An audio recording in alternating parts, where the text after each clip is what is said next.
Welcome back, everybody. It is Super Bowl week in the NFL, and that means a very special Super Bowl themed episode of Inside the Helmet. My name is Michael. Joining me today is our co host, my dad. Love Super Bowl week. Starting off the episode today, we wanted to, of course, predictably, probably, talk about some of the keys to the game, how either team can hope anyway to find success this coming Sunday. Okay, you want to fire first? Or do you want me to? I'll let you take the lead if you want. Okay. So looked at these two teams, and the way I see it, both have strong defenses, both have good coaching, both are relatively young, and I think that the decisive factor in this game, other than, of course, turnovers, which can swing any game, is going to be the play, not surprisingly, of the quarterbacks, the young quarterbacks. Sam Darnold, as we know, number one pick a couple of years ago by the Jets, and had a horrific time there and bounced around the league a little bit. And then last year came to Minnesota and led them to like 14, 15 victories, whatever it was. And the Vikings let Sam Darnold go. He signed with the Seahawks and led them now to the Super Bowl. So he's a guy who's been waiting to prove himself for a long time and worthy of the number one pick. And on the other side, you have Drake May, who really has played a phenomenal season in only his second season out of North Carolina. And everybody's hoping that he's the next Tom Brady. And so far, what I've seen in the playoffs is he could change it around, but I have not seen Drake May rise to the occasion. I think the Patriots have been winning in spite of him. He's had a lot of times where he's looked like a deer in the headlights, and the moment's too big for him. And I have not really seen that out of Sam Darnold. So to me, the difference in the game as quarterback, you know this, you've got to protect the ball. You've got to make good decisions, throw catchable balls for your receivers, and command the offense. And I think that based upon what I've seen, that Sam Darnold's going to be the guy. I think it's going to be his day, just because of I don't think Drake May's ready yet.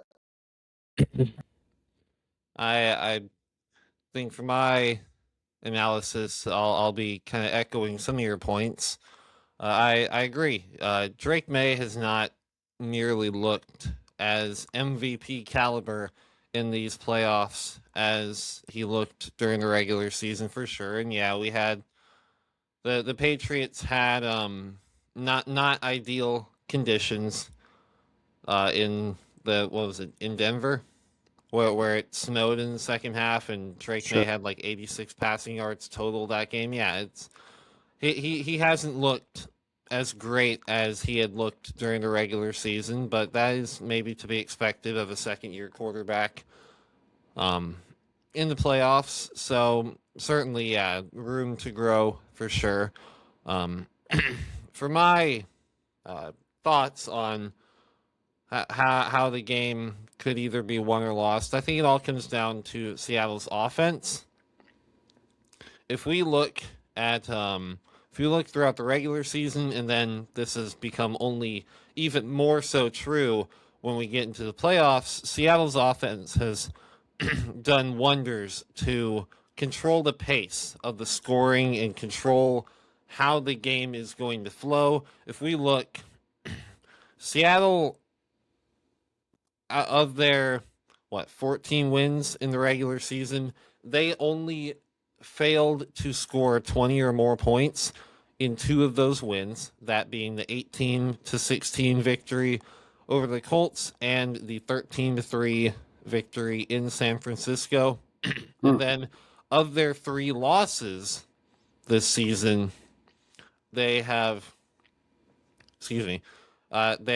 scored 13, 35, and then 19. So in two of those losses, they didn't even reach 20. So I think the pattern may very well dictate that if, so long as they're not facing the Buccaneers in the Super Bowl, which last I checked they're not, So long as the Seahawks can score 20 or more, then they should be in a really good position to win the game. What we've seen is Seattle has the most explosive offense, arguably, in the league. Their passing game, their rushing game, both have been absolutely on point most of the year.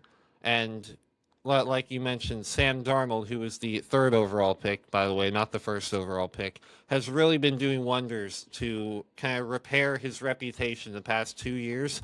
Of course, leading the Vikings to a 14-3 record that didn't go anywhere in the playoffs, and then he's gone and done it again after Minnesota saw 14-3 and said, "Nah, we're gonna go with JJ McCarthy." So I'm looking for Seattle's offense to either make or break the game for Seattle here.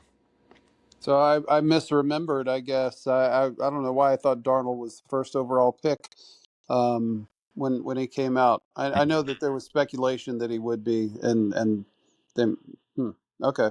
Yeah, Uh, incredible. Who would have thought if you had looked in 2020 at the state of that 2018 quarterback class, that Sam Darnold, in a room full of names like Baker Mayfield, Josh Allen, and Lamar Jackson, that Sam Darnold would have been the one to rise all the way and make a Super Bowl and potentially win it. I mean, he's certainly the favorite, I would say. yeah, I would agree. I think both of us are predicting that we expected the Seahawks to come out with a victory. Um, and in particular, there's a handful of players I know on both squads that uh, there's nothing quite as heartwarming when you get two teams that the Seahawks and the Patriots as franchises have been there many times, of course, but there's some players that have kind of been long suffering in the league, and they finally get to experience a Super Bowl and kind of extra happy for them. Darnold being, obviously one of those who underwent so much scrutiny. But for the Seahawks, Demarcus Lawrence, who was on our beloved Cowboys for years and years and years, and they never even got to the NFC Championship game. So good for him. And the other one that stands out to me is the only kicker that I've ever seen win an MVP of a major bowl game in college, and that's Michael Dixon from University of Texas, who I think it was may have been like the Sugar Bowl or something, that he deservedly won MVP for his punting efforts because that made the difference in the game.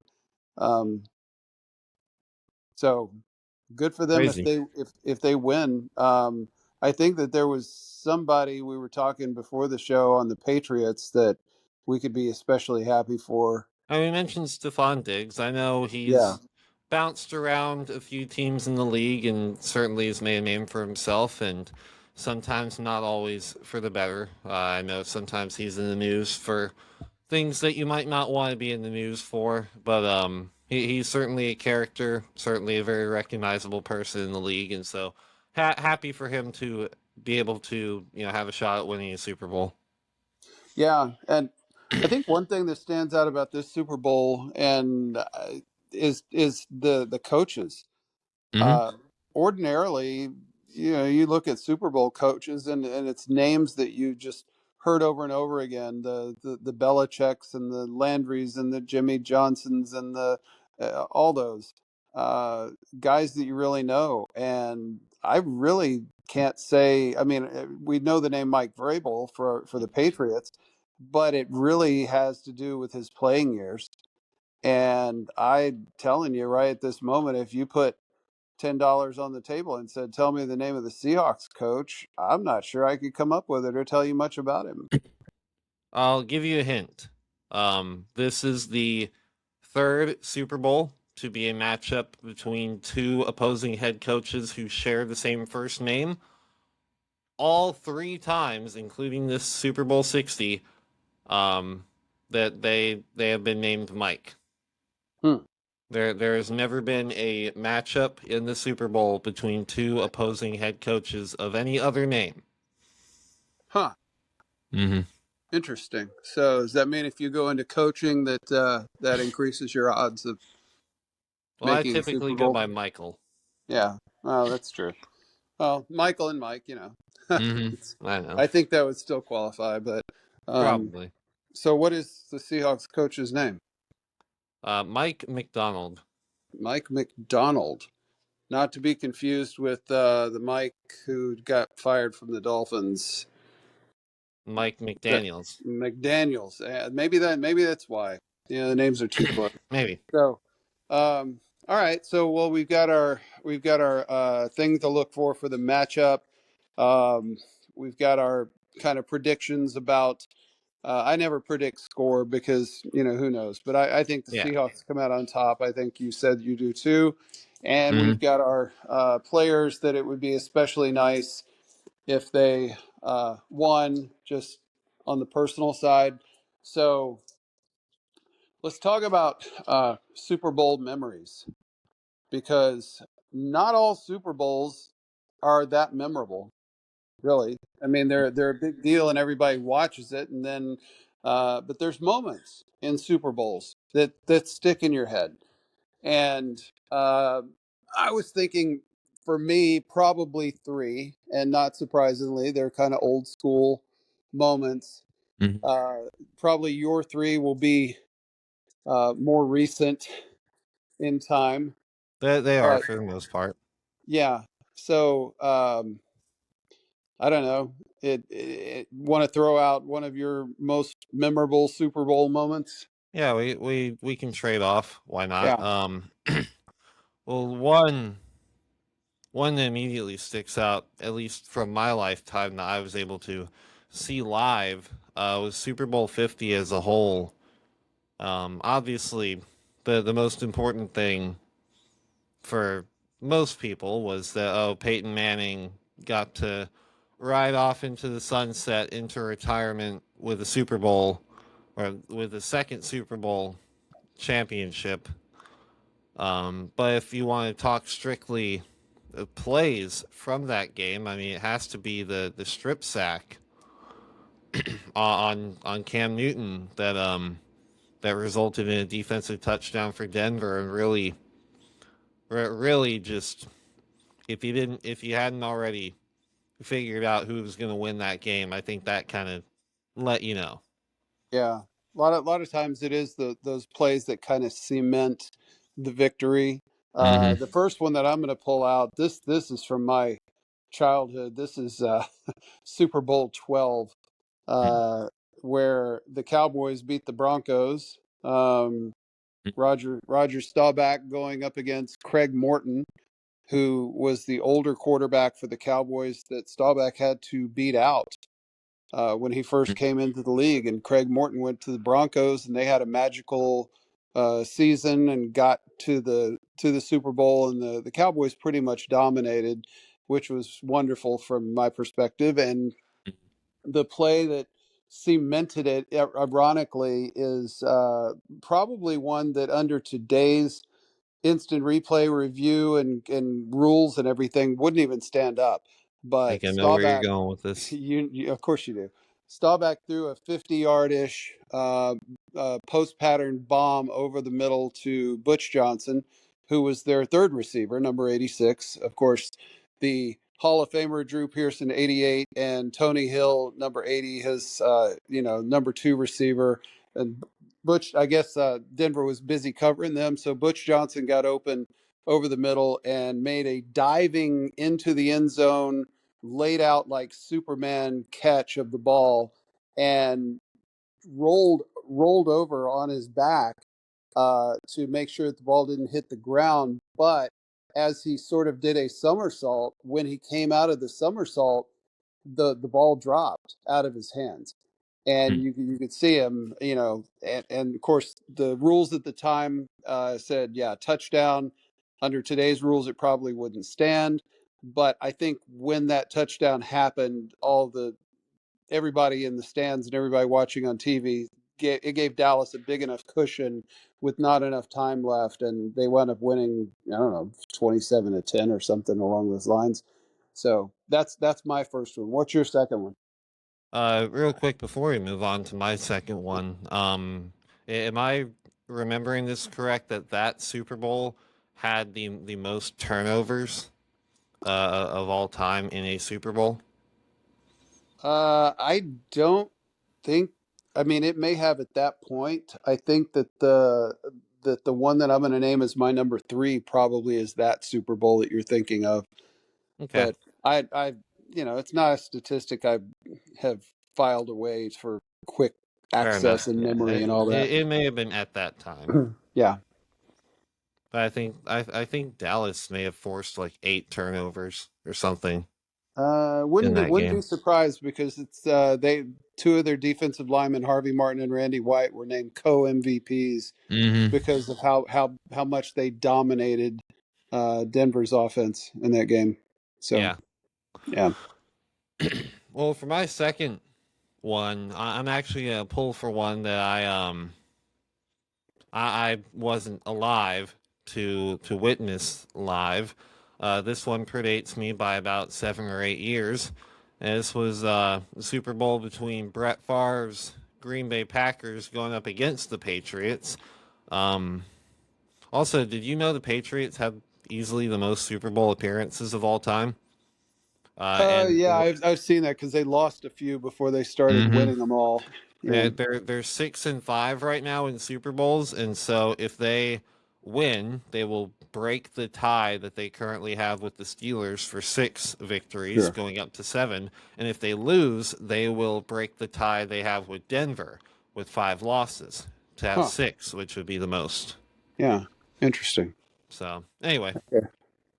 well, the specific moment from this Packers Super Bowl was, I think it was early in the game, wasn't it? I remember whether it was A Football Life or some other documentary involving Brett Favre. He mentions that leading up to that Super Bowl, he was in the hotel like the night before or something like that, or 2 nights before, and they were obviously Super Bowl time. They showing old reruns of old Super Bowls, and it was 49ers against the Bengals, wasn't it? Where they had the famous clip of Joe Montana at the line shouting "Black 59 Razor" Correct. or Yeah. whatever it was, and throws a deep touchdown on a post to Jerry Rice. Yes. Was it Jerry Rice or was it the Um, other receiver? if it was a deep post, it would have been Rice. If it was the game winner against the Bengals in the Super Bowl with 20 something seconds left, that was John Taylor. But that Yeah, wasn't a no, deep post. this That is the was deep a post to Rice, and then yeah. anyway, Favre talks about how he saw that clip like the night before in his hotel room, and then in the Super Bowl against the Patriots, he lines up. I believe it was maybe even the first play from scrimmage, if I'm remembering this correctly. Um, and he looks at the defense and sees a look that he likes, and he calls their version of that play and throws the same exact touchdown. Yeah. And then, of course, that kind of opened the floodgates, and they would go on to win that Super Bowl. Yeah. And Favre was an easy guy to root for, um, Hmm. just because he was, uh, such a different guy. His different sense of Hmm. humor, tough guy, strong arm, bit of a prankster with his teammates, Hmm. and so interesting. One day when we don't have anything else to talk about, we'll talk about the fact that the Packers had back-to-back Hall of Fame quarterbacks whose personalities were so different. Hmm. um, and I've actually compared and looked at statistically how they match up, and it's an interesting discussion to get into, some other time. Yeah, Also comparing the Montana and Steve Young, kind of the same thing when a team has back-to-back Hall of Fame quarterbacks and how all that's handled and who had the better career and all that. We'll make a segment on that someday in the future. Um, yeah. Okay, my second one that stands out in my mind is not a Dallas Cowboy moment. Believe it or not, it is. I took a special joy in this because this was the old Redskins team that was our arch rival, playing up against the Raiders. want to say maybe Super Bowl. I've lost. There's been too many. 21, 22, somewhere in there, early 80s. And the specific moment that stood out to me was the Raiders had a still then young, fast running back named Marcus Allen, and he was very dynamic, tall guy, taller than, kind of skinny actually, um, but had good moves and vision, tough guy, and they were running him on a sweep to the left. And just as he was about to plant his foot and look for a hole and try to, get up the sideline, I guess he just realized that, hey, the door's closed over here. And so he pitter pattered his feet, turned his back on the defense, and swung all the way back like he was going to come all the way across the field, going the other way. It's something that you see in youth football. A fast second grade or third grade kid can do that, but you never see it in the NFL where they try to totally come back the other way. But he did it. And just about the time he got to midfield, he saw the hole, and he was a real strong one cut runner. So he planted his right foot.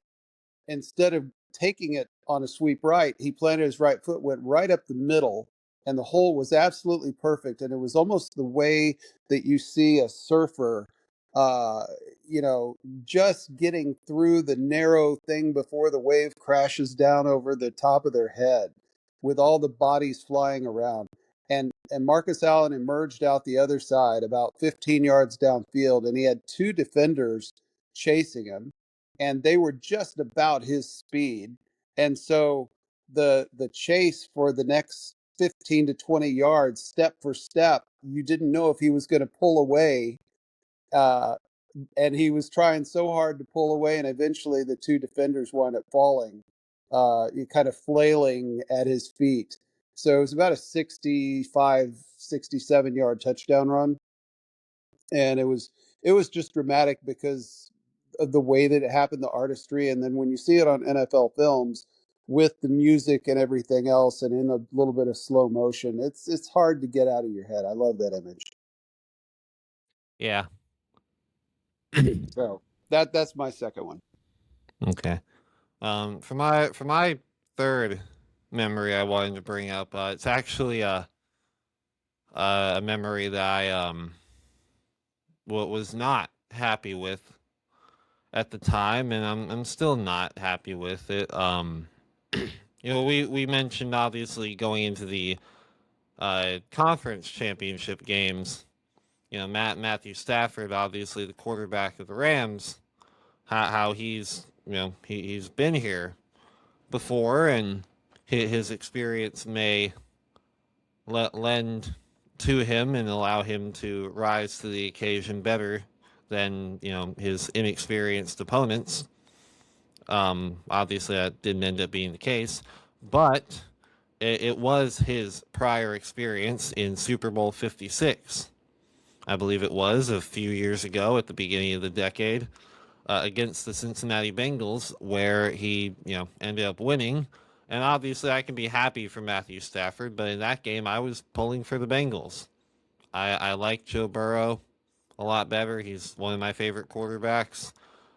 I remember being at work throughout the entire game and watching it like all the way across the room, on the TVs that we had there, watching the game, and just that final play, that fourth down where Burrow was being chased and he was under pressure as he threw it, and he threw it short, and the Rams started celebrating, and Aaron Donald was pointing at his finger and all that, and I just was like, oh man. Yeah, yeah. That was tough. I think I was rooting for Joe Burrow as well in that Super Bowl. So, um, well, my third and final Super Bowl memory is actually two plays. It comes from the first Cowboys Buffalo Bills Super Bowl, when they played um, Buffalo, and Mhm. it was a kind of a tight game until Aikman and Irvin hooked up on two different plays, and they happened within seconds of each other because if I recall correctly, Buffalo fumbled the kickoff, but Hmm. Aikman threw to Irvin on essentially a skinny post from 20, 25 yards out, right in between defenders, right on the money. He held on to it, caught it right about the goal line, and scored. And then that gave the Cowboys a pretty good margin, but then they got the ball back just seconds later with time running out before the half. And Aikman throws essentially a comeback route on the right side to Irvin, and it's really nice to see this in slow motion because the ball was not precisely placed like Aikman normally would, but Irvin jumped up in the air and was able to maneuver his body and catch this thing. And when he landed, the defenders who were diving at him when he was in the air just kind of glanced at him instead of actually taking him down. And he landed, and he had just enough inertia because he spun while he was in midair from the hit to launch himself the last 3 yards into the end zone. So Michael Irvin scoring two touchdowns in the span of 25 seconds or something, and it gave the Cowboys a commanding lead that they never looked back from. And once he made the first one, you felt pretty good about the victory. When he made the second one, I think it just took all the air out of Buffalo. Yeah. Well, wasn't that first Cowboys Bills Super Bowl the one that the Cowboys just ran away with? Yeah, they wound up if Leon Lett had not started celebrating a scoop and score, a 70-yard scoop and score at the 5 yard line, and would have scored, it would have been the most points ever scored by a winning team in the Super Bowl. But he didn't realize that Don Beebe, a little Mhm. wide receiver, was running up behind him and smacked it out of his hand at the 1 yard line, and so he didn't get the Super Bowl. But uh, I think that Super Bowl when they had it may have been the one that had the most turnovers because Maybe.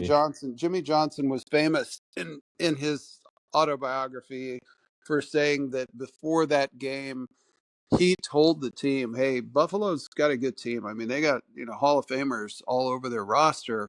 But he told the Cowboys that the difference was going to be this team. Buffalo will turn it over. They had problems with fumbles and dumb interceptions and that kind of stuff. They were great anyway, but he said we're going to force turnovers and we're going to win. And as it turned out, I mean, there were a lot of turnovers by Buffalo in that game. So um, that's why I always think of that as probably being the answer to your question about the most turnovers in a Super Bowl. But that's one of those things we can look up and see. Yeah, Whichever one it was, whether it was against the Broncos or the Bills, the Cowboys winning was a constant. So that's sure. all that matters. Yeah, and something we haven't seen in 30 years now. Thanks, Mhm. Jerry Jones. By the way, Yep. dumbest rumor I heard this week on the internet. These days people will put stuff out just for clickbait, and it's Mhm. got no basis in reality. I don't know if you came across this. Somebody was trying to put out that in a shocking move, Jerry Jones is going to sell his interest in the Dallas Cowboys and purchase the Seattle Seahawks for $8 billion. Um, I actually saw that from two or three different sources, Hmm. and I mean, there's obviously nothing to that, but Where did you see that? I think it was on Facebook, and it was Yeah, on some. It every was time on. I go on Facebook, and I scroll down just a little bit, I always immediately get bombarded with just lies, just Yeah. straight up misinformation, Yeah, I mean the whoever it was particularly who about the posted it, it Cowboys. was like, it was some page like Dallas Cowboy fans forever or something. Mhm. They'll just make stuff up. So Yeah. I had forgotten to tell you that this week. I thought it was Yeah. pretty funny. We Mhm. we we couldn't be so lucky as to Mhm. have Jerry Jones finally step aside. So Anyway, well, I guess I think that's everything we wanted to talk about for our Super Hmm. Bowl. Yeah, So, I unless you want to talk about the Pro Bowl. not much. No, I No, did see I George Pickens. I think won MVP uh, I saw of that. it. I saw the NFC one. Yeah, It's all but that matters. I honestly just don't care enough to talk Yeah. about it. So, Did they even do like mini games? I didn't even see them post about. I saw like one post about yeah, dodgeball. I was busy fixing a fence this weekend, so I And didn't I was sit around busy looking. not caring about the Pro Bowl. Right? Yep. I'm Yeah. pretty good at that as well. So, Hmm. I guess next time we get to crown a new Super Bowl champion, and I for the sake of the Seahawks, uh, not to get into it, I hope if they don't win, I hope it doesn't end the same way it did the last time they played the Hmm. Patriots. That was the one of the most gut wrenching losses probably in Super Bowl history. Um, but Yeah, no kidding. having the ball at the 1 yard line and a beast of a running back and the clock running down and your coach decides to throw a quick slant and Mm. it gets intercepted in the end zone and you lose. How funny would it be? I think this might be the funniest ending that would still result in the Seahawks winning is if it's, same situation, but the roles are reversed. The Patriots are the one with the ball on like the 1 yard line, and they end up running it, and they either turn it over on downs or they fumble it. Yeah, no, life has a way, I think, of sometimes creating things that are just unbelievable. That would be pretty unbelievable. So anyway, we shall see. Yeah. Yep, we'll have to see what happens and come back in a week and talk about it. Yeah, go Seahawks. Go Seahawks, I guess. Yeah. Um, yeah, I guess we'll wait and see. Until then, thank you for tuning in to another episode of Inside the Helmet. We'll see you next week. God bless.